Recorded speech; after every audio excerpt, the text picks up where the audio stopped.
pero qué es caro y qué es barato. Entonces ahí es donde empezamos a ver que las cosas no son caras o baratas en función a su precio, sino en función a su relación precio-valor percibido. Depende, ¿no? Ana Salazar es la socia de Pricer y con 15 años de experiencia tiene las herramientas necesarias para desarrollar estrategias de precios para aumentar la rentabilidad de tu negocio. ¿Qué pasa si el precio de la cerveza en ese evento baja a medida que la temperatura de la fiesta sube? ¿Qué nuevas herramientas aprendiste para tu vida? Aprendí la importancia de uno relacionarse en todos los niveles de la organización. ¿Tú quieres ser capaz de hablar con el CEO de la empresa y quieres ser capaz de hablar con el vendedor de la empresa? Si tú no estás en capacidad de transmitir tu idea, de transmitir tu mensaje a todos los niveles de la organización, no estás en capacidad de hablar con nadie. ¿Qué motiva a las personas? Preguntando y escuchando, dando mucho tiempo para escuchar a las personas. ¿Quiénes son? ¿Qué les interesa? ¿Qué les gusta? ¿Cuál fue el último libro que se leyeron? ¿Qué se están viendo en este momento en Netflix? Si yo necesito subir mi precio, ¿cómo subo la percepción de valor de mi producto? La pregunta buena viene después, que es cómo cobrar, que es lo que en precios llamamos el modelo de monetización. Bienvenidos a un nuevo episodio de Lecciones de CEOs. Yo soy Juan Suárez y en este podcast buscamos darte herramientas para que puedas ser el CEO de tu vida. Ana, muchísimas gracias por estar acá. Ana es la directora comercial de Pricer.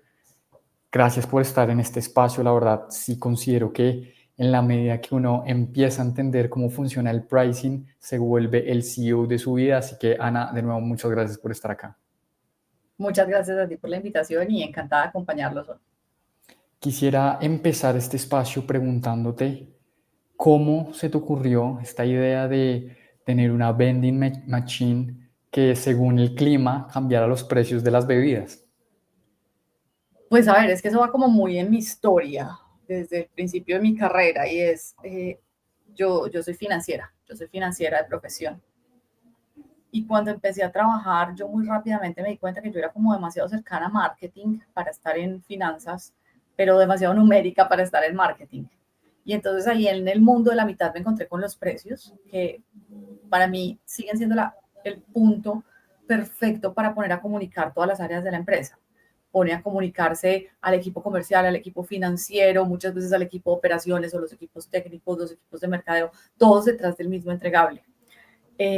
Y en eso me he obsesionado, toda la vida he trabajado en eso, en obsesionarme con el precio y cómo se puede hacer para mejorar el precio y qué factores afectan la disponibilidad de pago de los clientes y qué cosas hacen que los clientes quieran o puedan pagar más o menos. Antes trabajaba en el mundo de la cerveza y una de las cosas que siempre hablábamos era de pues, cómo traer a la vida propuestas de valor y hacerlas más divertidas. Y una idea que tuvimos para una marca que estábamos lanzando en Perú esta era una marca que todo su posicionamiento era que tenía que ser una cerveza muy helada. El frío era la comunicación.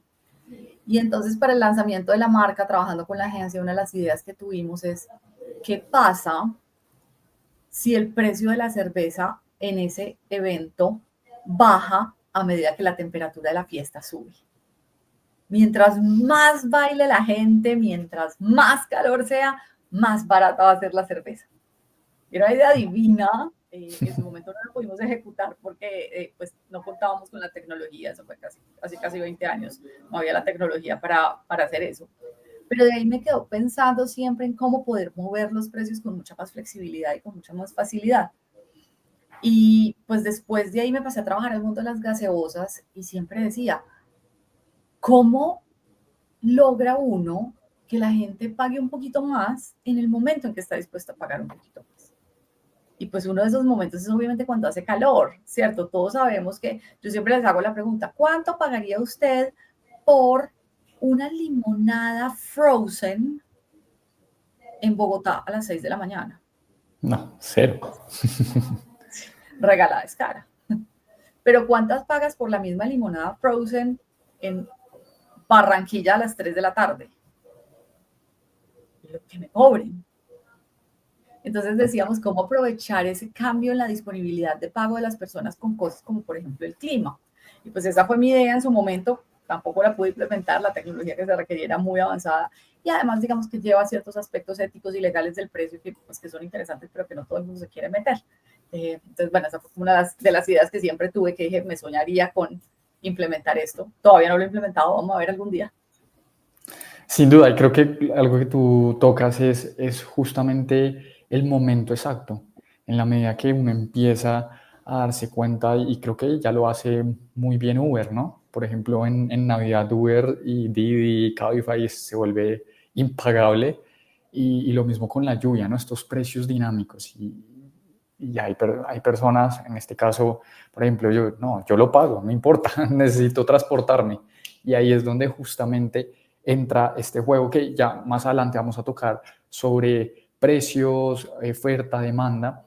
Y algo que tocabas hace un momento, hablabas hace un momento, es tu experiencia en el mundo cervecero y en el mundo de las gaseosas.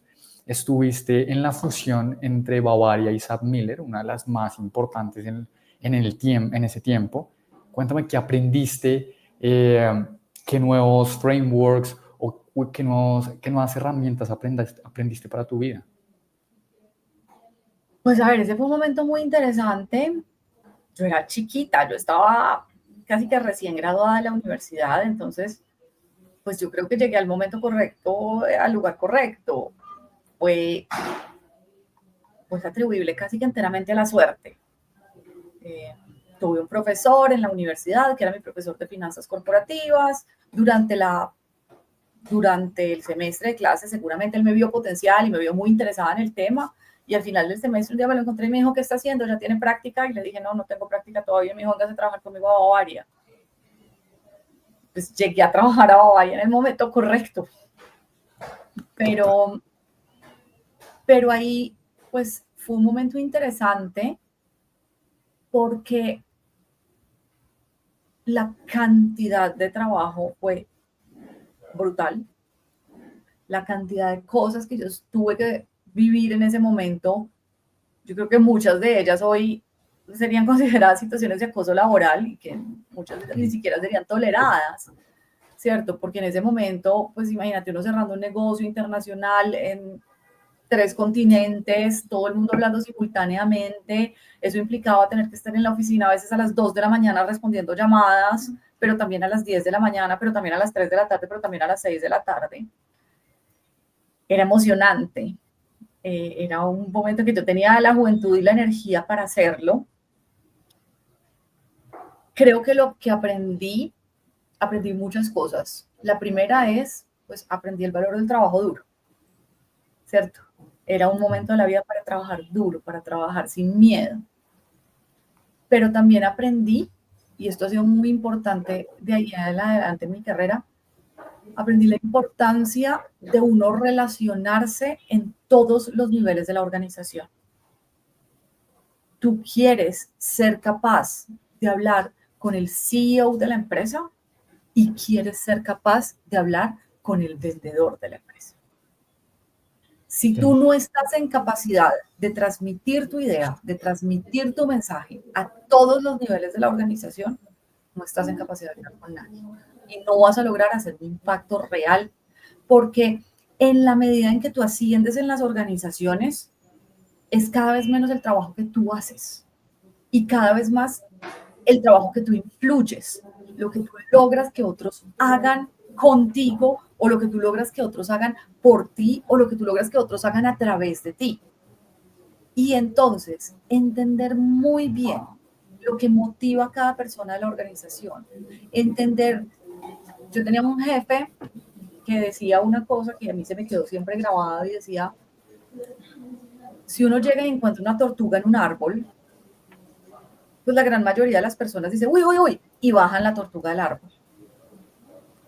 Pero las personas que realmente hacen el impacto son las personas que primero se paran y preguntan, ¿por qué está la tortuga en el árbol? ¿Cómo llegó la tortuga al árbol? Y de ahí diseñan situaciones no solo para bajar la tortuga en el árbol, sino para que no vuelva a haber una tortuga en el árbol. Yeah. Entonces, para mí ese ha sido un gran aprendizaje en la medida en que es fácil llegar asumiendo que uno tiene las respuestas. Es fácil llegar asumiendo que uno lo que tienes es una agenda y lo que tienes que persuadir y lograr que un equipo de personas siga la agenda de uno. Es difícil pasar mucho tiempo entendiendo qué necesitan las otras personas de ti, qué motiva a las otras personas, y entonces cómo tú, a través de tu trabajo, lo que puedes hacer es ayudarle a las otras personas a que hagan mejor su trabajo. Y eso para mí es lo que ha sido la diferencia en mi carrera y en mi vida. ¿Cómo encuentras qué motiva a las personas? Preguntando y escuchando, dando mucho tiempo para escuchar a las personas.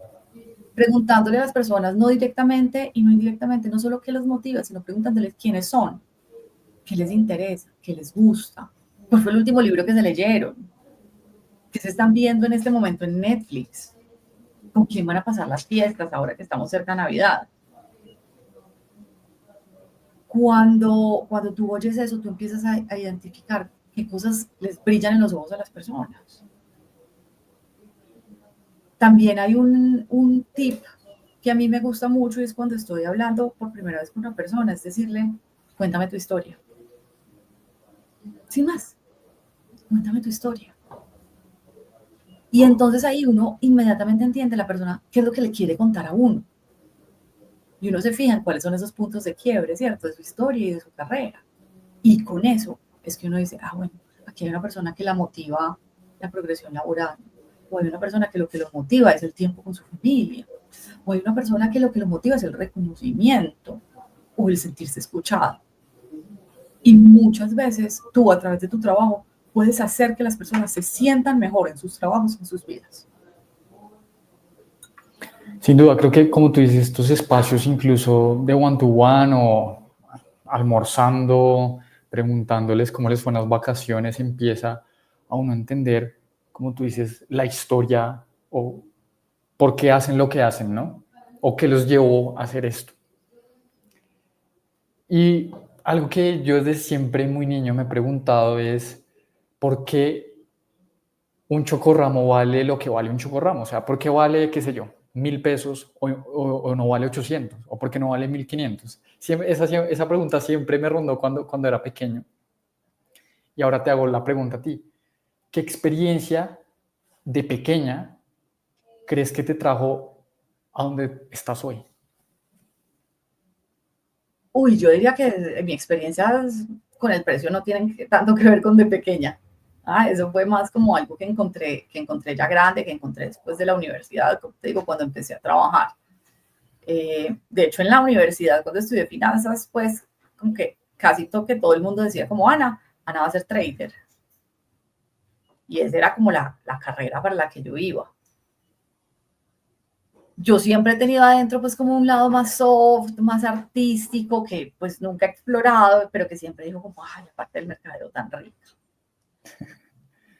Pero cuando llegué a trabajar, mis primeros proyectos fueron en banca de inversión.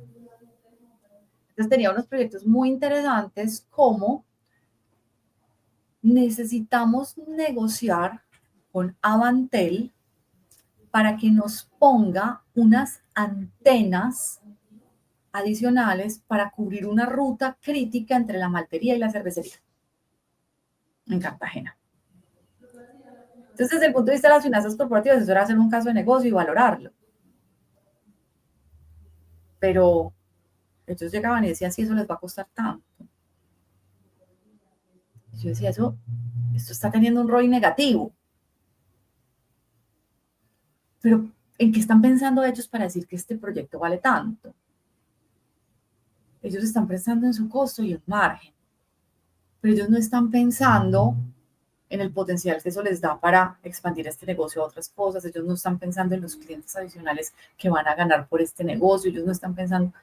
Entonces esa fue tal vez la primera experiencia en que yo dije, hay algo más en el precio que no es solo el costo y el margen. Después me tocó otro proyecto completamente lo opuesto, que era vender. En el proceso de la cerveza hay un subproducto que se llama el afrecho. Okay. Eso es el desperdicio del proceso de cerveza.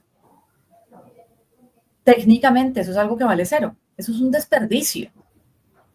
Lo botas. Pero en realidad es que el afrecho es un insumo muy interesante para la industria de la alimentación animal, para los concentrados animales del cuidado.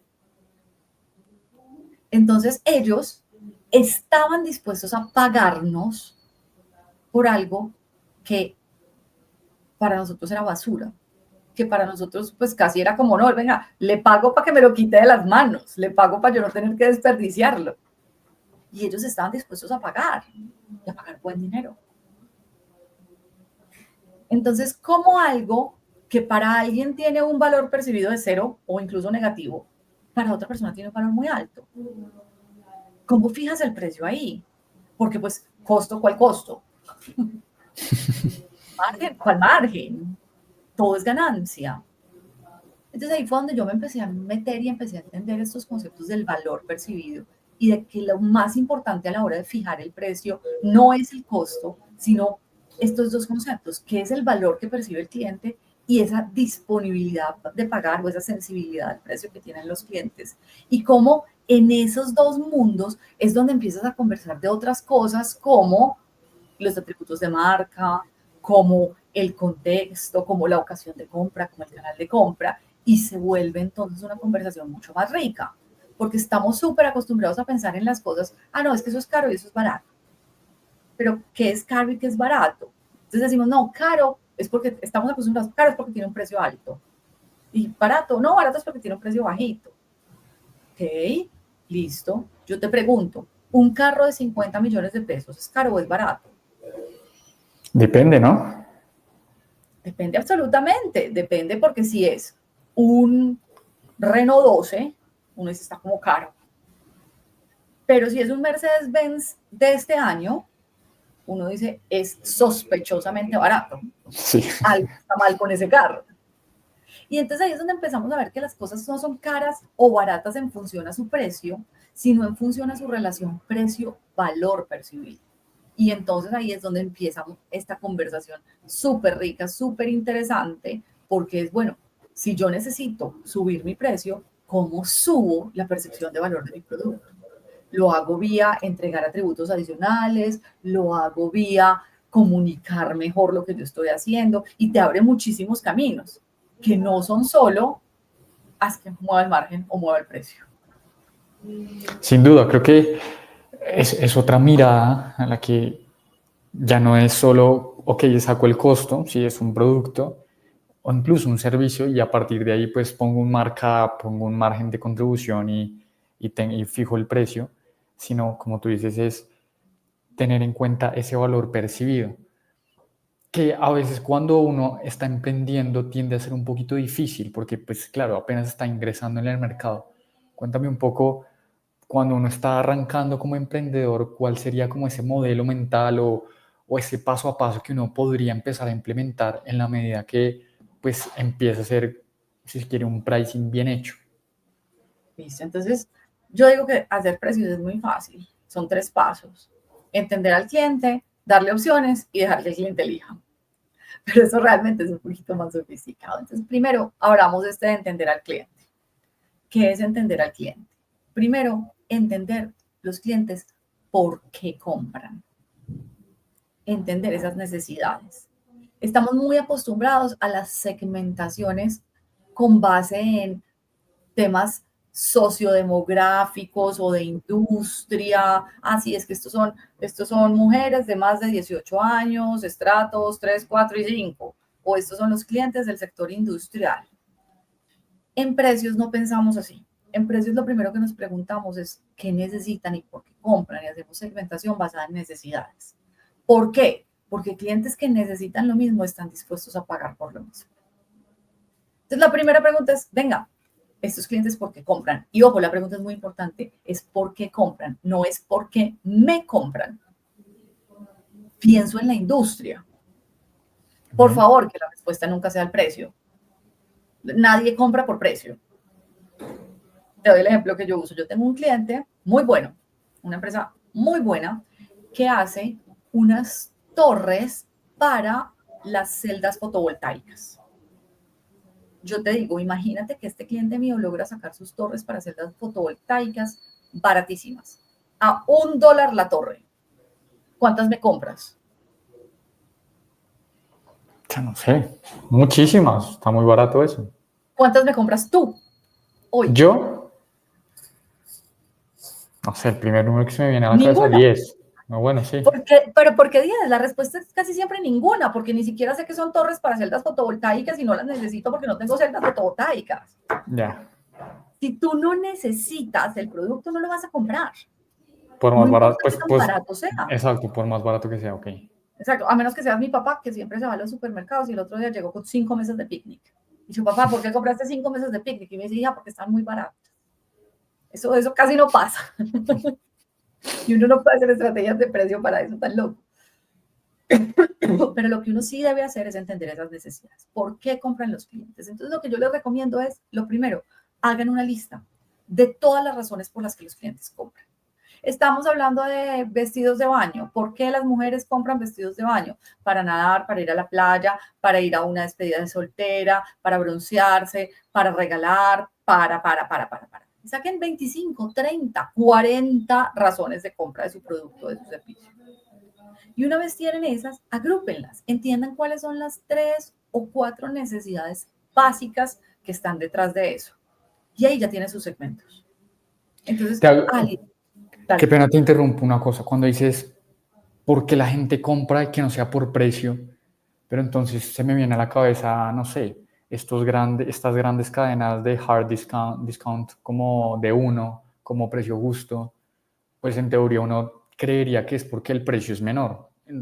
¿Qué has visto tú de por qué no es el precio? Listo. Esa no es la razón de compra, esa es la razón de selección. ¿Yo por qué compro? Yo compro para mercar, para reponer el inventario en mi casa, yo compro en el mercado para hacer una receta especial, yo compro para el día a día, yo compro para los algos de mis hijos, ¿cierto? Okay. Cuando yo tengo esas razones de compra, la pregunta es ¿cómo elijo? Y entonces ahí vamos al siguiente paso. ¿Con base en qué elijo? Entonces digo, listo, yo ya tengo 3, 4 segmentos básicos. Imaginémonos el caso del mercado. Yo tengo los que compran para reposición del mercado, que son las pequeñas compritas, lo que se llama el pantry load, las pequeñas compritas. Yo compro los que compran el mercado grande. Yo tengo los que compran para ocasiones especiales. Y yo tengo los que compran para llevar antojitos on the go. Listo, ahí hay 4 segmentos de necesidades. La siguiente pregunta entonces es, ¿cómo eligen? ¿Qué criterios utilizan ellos para decir, este es mejor que este? Sea un producto o sea un canal, ¿cierto? Estas salchichas son mejores que estas, o, este canal de ventas es mejor que este. Entonces, cuando yo digo cómo eligen, sigamos con tu ejemplo, listo. Yo elijo con base en la conveniencia, la cercanía a mi casa, la amplitud de portafolio, yo elijo con que tengan los productos que a mí, las marcas que a mí más me gustan y obviamente el precio. Entonces, el precio siempre es un factor de selección, no una necesidad de compra. Recapitulando, primer paso, segmentación con base en necesidades, listo todas las razones por las que los clientes compran. Segundo paso, definición de atributos de valor. ¿Cuáles son las características de mi producto o de mi servicio que hacen que la gente compare, seleccione y pague más por uno que otro? Entonces, imaginémonos que no estamos pensando en productos sino servicios y estamos pensando en, no sé, servicios de desarrollo de software. ¿Cómo una empresa selecciona un proveedor de desarrollo de software? Con base en la experiencia, con base en las hojas de vida de las personas involucradas, qué tan cercanos o qué tanta experiencia tienen en industrias como la mía, qué tanto saben de lenguajes de programación raros o de lenguajes, qué tan escasa, digamos, puede ser esa habilidad de desarrollo que yo estoy buscando, qué tan rápido me consiguen la gente. Y entonces yo listo todas esas características. Y con base en eso, entonces vamos al tercer paso, que es entender el mercado, entender la industria. ¿Quiénes están ahí? ¿Con quiénes compito? Y compito ya desde las características. Yo ya no estoy diciendo quién entrega exactamente lo mismo que yo. Yo estoy diciendo, venga, claro, este entrega estas características mejor que yo y por lo tanto puede cobrar un poco más. O entrega estas características un poco por debajo de mí y entonces yo debería estar en capacidad de cobrar un poco. Ese modelo es súper sencillo, se llama mapas de valor De hecho, yo tengo un paso a paso, entonces si los oyentes me buscan por LinkedIn y me escriben y me dicen un DM, Ana, mapa de valor, yo les mando la guía que está un paso a paso con el modelo del Excel y todo de cómo calcularlo sin problema. Podemos colocar incluso en los comentarios el link, ¿no? No sé si lo Claro tienes que como sí. en un sheet o algo así. Está en mi perfil, necesitan escribirme para yo poderles mandar, pero sí, claro. Buenísimo. Una vez tienes este framework, en teoría pues ya entiendes cómo cobrar, cuánto necesitas cobrar, pero algo que también que me llamó muchísimo la atención preparándome para este espacio, era el cómo cobrar. Para ti la conversación se hace un poquito más enriquecedora en la medida que empiezas a ver los modelos de recurrencia. Cuéntame cuáles existen, si se quiere, hay unos que aplican para industrias o todos aplican para todos, ¿cómo funciona esto? Listo, entonces súper chévere esa pregunta porque yo digo, ¿cuánto cobrar? Es la pregunta menos interesante. La pregunta buena viene después, que es cómo cobrar, que es lo que en precios llamamos el modelo de monetización. ¿Cómo cobrar? Es cuál es la unidad de cobro, cuál es la métrica de cobro. Yo estoy cobrando por hora o por proyecto. Yo estoy cobrando por día o por semana. Yo estoy cobrando por unidad o por paquete. Yo si soy un SaaS estoy cobrando por silla o por equipo. Estoy cobrando por licencia o por usuario.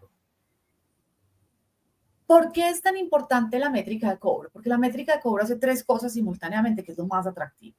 Lo primero, una buena métrica de cobro puede aumentar la percepción de valor de mi producto.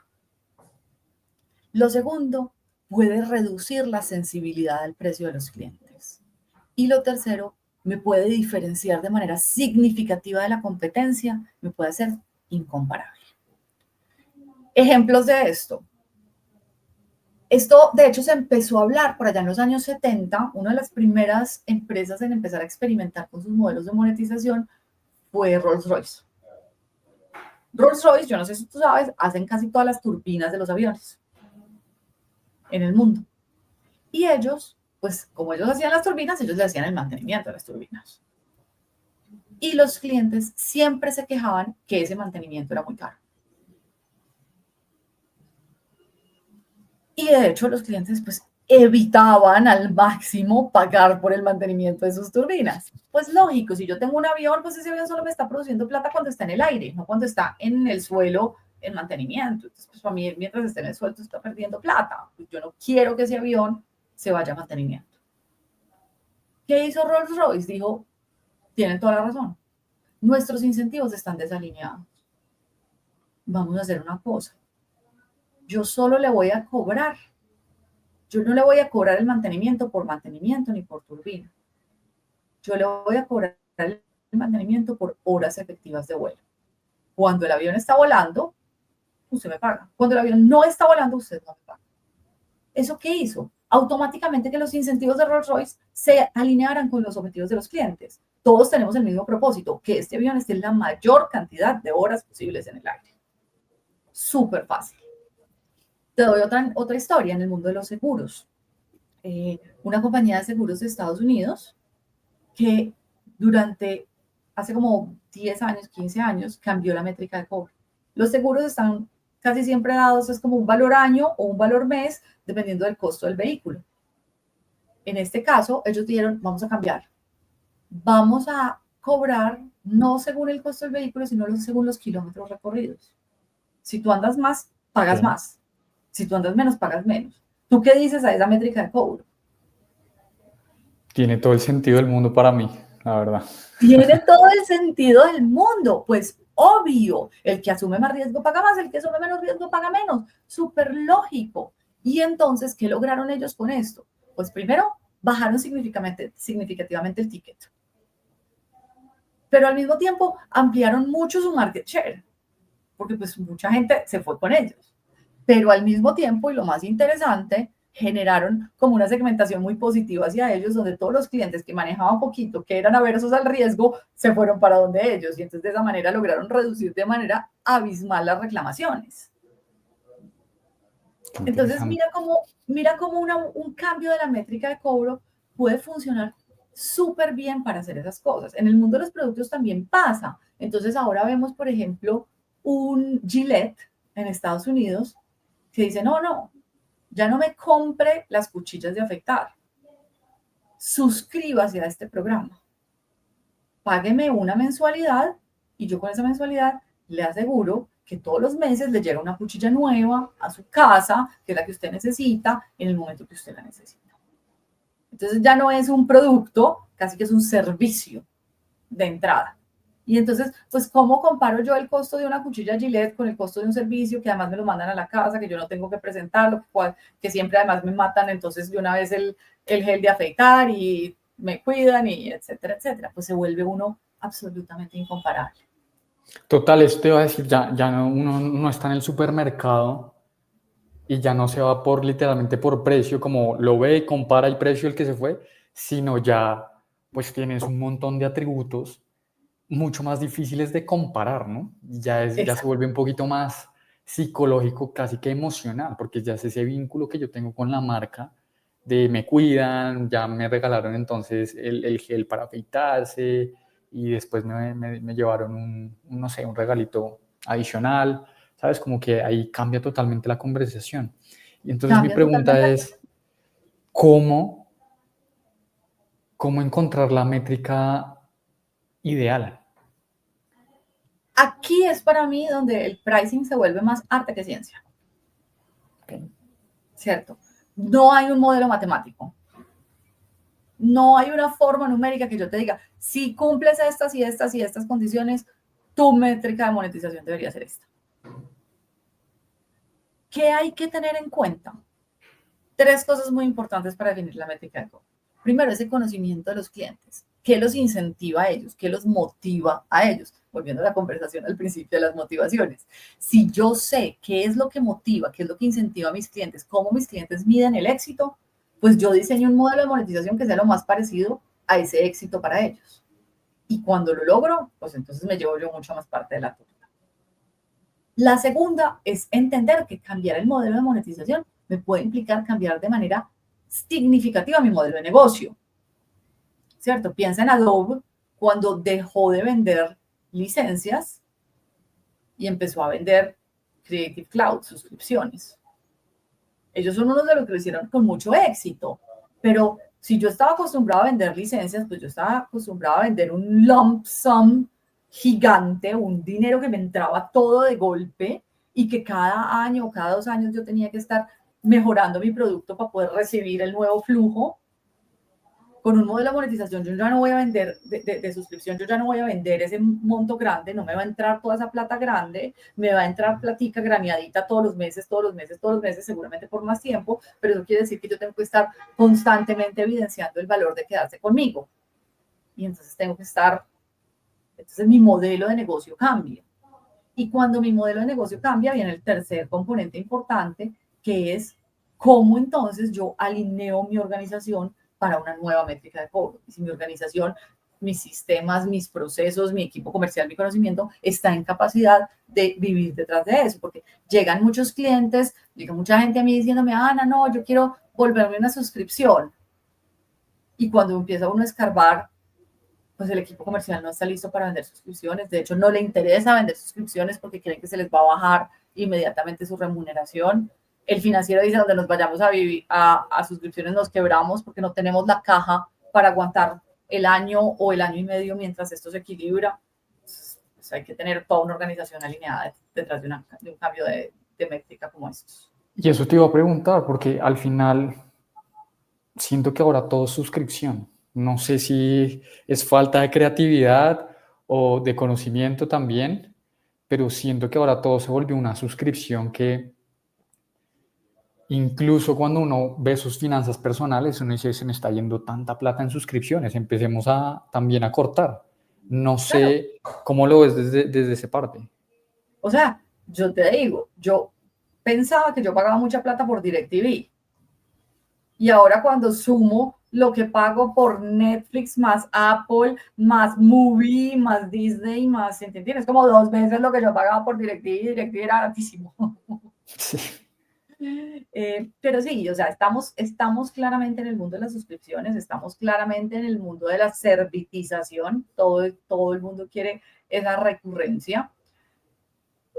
Pues obviamente para nuevos modelos de negocio, desde el principio, pues es muy interesante la recurrencia porque pues el costo de adquisición de clientes es muy alto, entonces sí, yo lo que puedo hacer es tener un Customer Lifetime Value que sea mucho mayor que mi costo de adquisición de clientes, pues va a ser fantástico y entonces me va a quedar toda la vida. Yo veo que estamos en un momento como en tendencias de precio que esto va a cambiar en dos direcciones.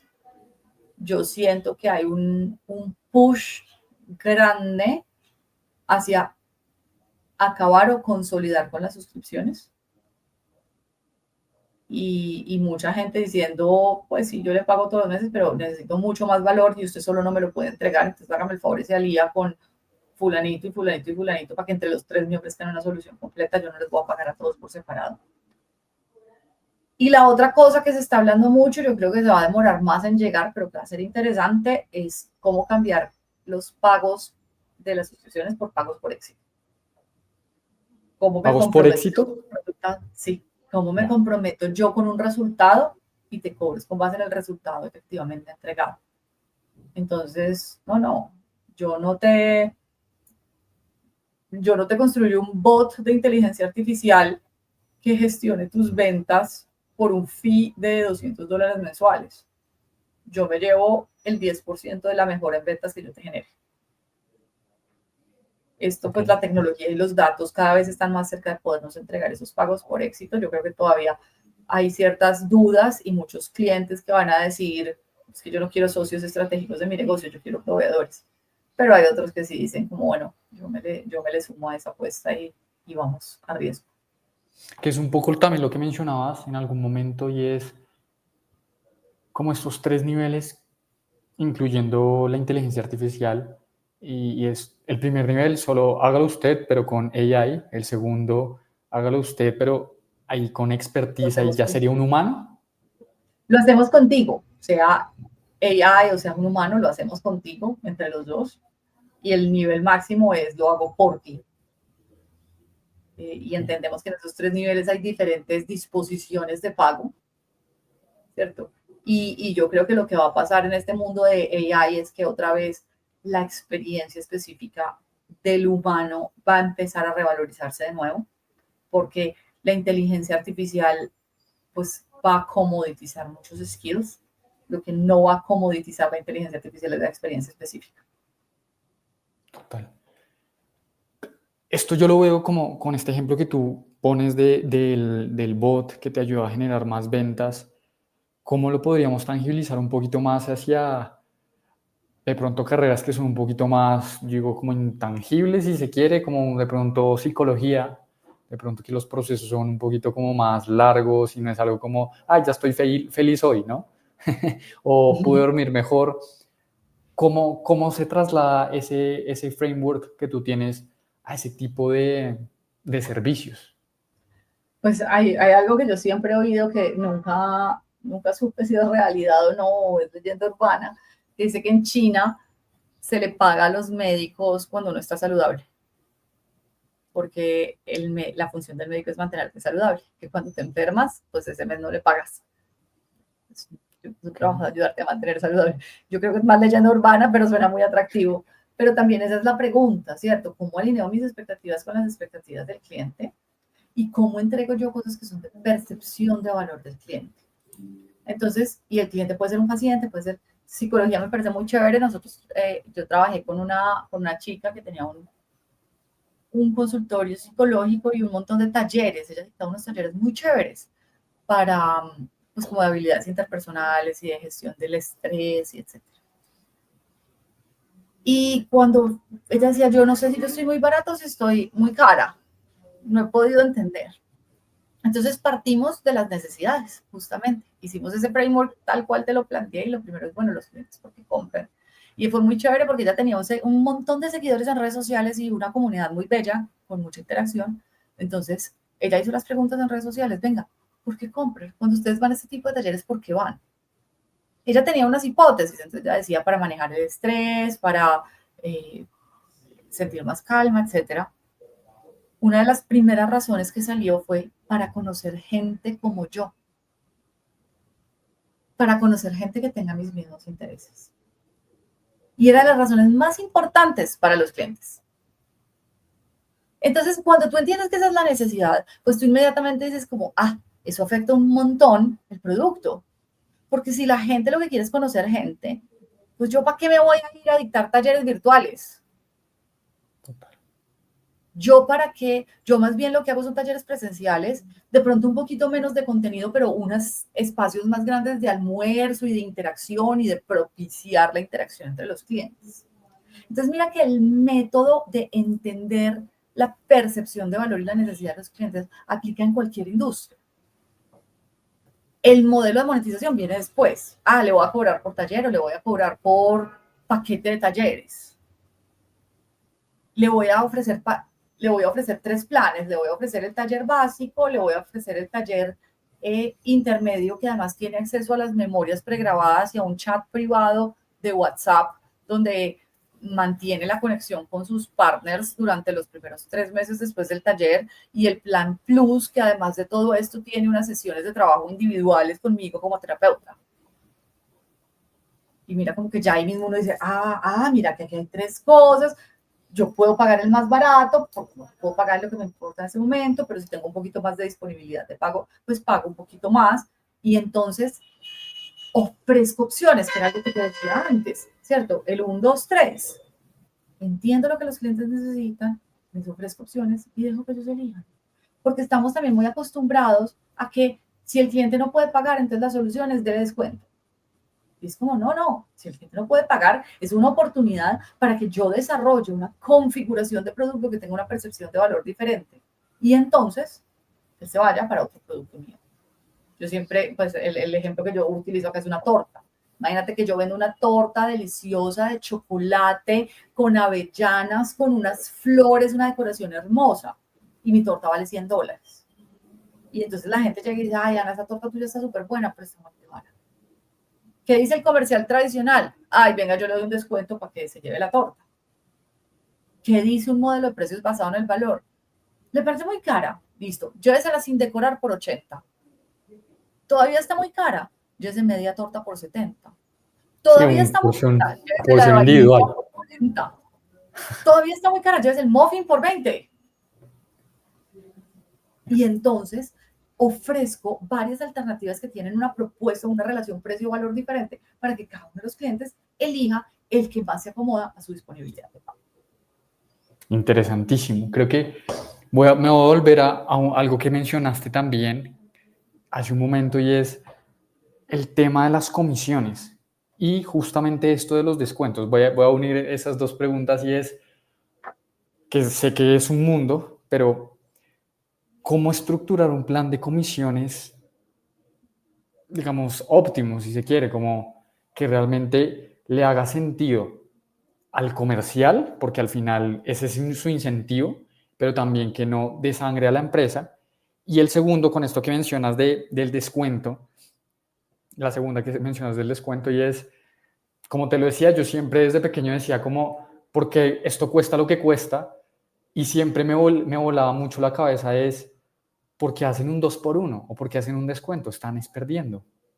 O sea, la empresa de por sí está perdiendo. Entonces, ¿cuándo debería hacer un descuento? ¿Y cuál es la mejor manera, si se quiere? Listo. Entonces, la primera pregunta de las comisiones, yo te diría, se la haces a Diana, mi socia, cuando la entrevistes. Ella es la genio de los planes comerciales y de los incentivos. Yo lo único que diría es, el mejor incentivo es el producto correcto al precio correcto. ¿Cierto? Ese es el mejor incentivo para tus comerciales.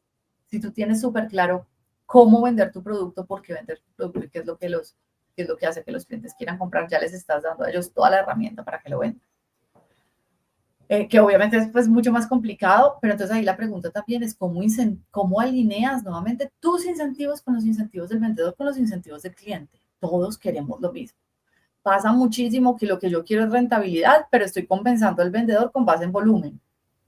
Entonces el vendedor se está yendo a vender más de los productos más baratos y pues no me está dando la rentabilidad. Entonces, ¿cómo aseguro yo que mi plan de incentivos es así, pero al mismo tiempo que mi plan de incentivos es lo suficientemente simple para que ellos entiendan cómo cada uno de los negocios que hacen les contribuye y les beneficia. Porque también ese es el otro problema. Esquemas de incentivos súper complejos que necesitan una calculadora y que al final el vendedor terminó el mes y como el día 15 del siguiente mes le dijeron, ay, hiciste el 80%. Y yo, pero, sí, mira, aquí está la tabla, esos son los pesos. No, el vendedor tiene que saber cada negocio cuánto le va a representar en su comisión. En cuanto al segundo y los descuentos, yo siempre digo que los descuentos vienen al final de todo el proceso. Y los descuentos son una herramienta para modificar un comportamiento del cliente. En esa medida, yo tengo que empezar por entender cuál es el comportamiento que yo quiero modificar en mi cliente. Porque el descuento siempre debe ser, yo te doy para que tú me des. Ejemplo, yo te doy un descuento para que tú me hagas el pago por anticipado. Yo te doy un descuento para que tú compres más volumen del que normalmente comprarías. Yo te doy un descuento para que tú compres más productos de mi portafolio de los que normalmente comprarías. Yo te doy un descuento para que tú exhibas mi producto de la siguiente manera. Eso es lo que nosotros llamamos los gifts and gets. ¿Qué es lo que yo te voy a dar y qué es lo que yo voy a obtener a cambio? Los descuentos tienen que ser una herramienta de transparencia. Que si un cliente viene a mí y me dice, oiga, ¿por qué al vecino usted le está cobrando más barato? Uno con toda la tranquilidad le puede decir, ¿usted quiere el precio del vecino? Por supuesto. Venga, yo le ayudo a usted a obtener el precio del vecino. El vecino compra tanto, el vecino compra en esta frecuencia, el vecino recoge en mi planta en vez de yo tenerle que enviar, el vecino me paga así, el vecino exhibe mi producto, el vecino me permite acceso a sus bases de datos de clientes y entonces yo tengo trazabilidad de la información. Lo que sea. Pero los descuentos tienen que ser una herramienta de transparencia y no una herramienta de negociación individual de ver quién puede con más fuerza lograr un mejor descuento. Wow, Ana, creo que eso que mencionas es súper importante. Tú qué obtienes y yo qué obtengo, eso es supremamente clave. Yo creo que en el mundo de los negocios en general, y creo que fue la mejor manera de cerrar este espacio, de entender realmente, de empezar a entender, ¿no? Este mundo tan gigante como es la precificación, según industria. Me quedó faltando preguntarte, que ya me la responderás si quieres por interno y lo coloco en los comentarios de este episodio, y es, si fueras la CBO de OpenAI, ¿qué harías en este momento para empezar a cobrar ChatGPT? Todo este tipo de cosas que creo que se nos viene, pero de verdad, muchísimas gracias, Ana, por este espacio. ¿Cómo te podemos contactar? ¿Cómo podemos encontrar a Pricer? Si alguien de repente quedó súper interesado en tus servicios. Bueno, pues primero lo de CBO de OpenAI lo vas a ver pronto en mis redes. Estoy iniciando una serie de videos que se llama el Pricing Teardown, donde explico cada una de las páginas de precios y qué cosas creo yo que están haciendo bien y qué cosas creen que están haciendo, creo que podrían hacer mejor. Entonces ahí viene el videíto. Para contactarnos, nos pueden encontrar en nuestra página web www.pricer.com y a mí me pueden encontrar en LinkedIn como Ana Salazar.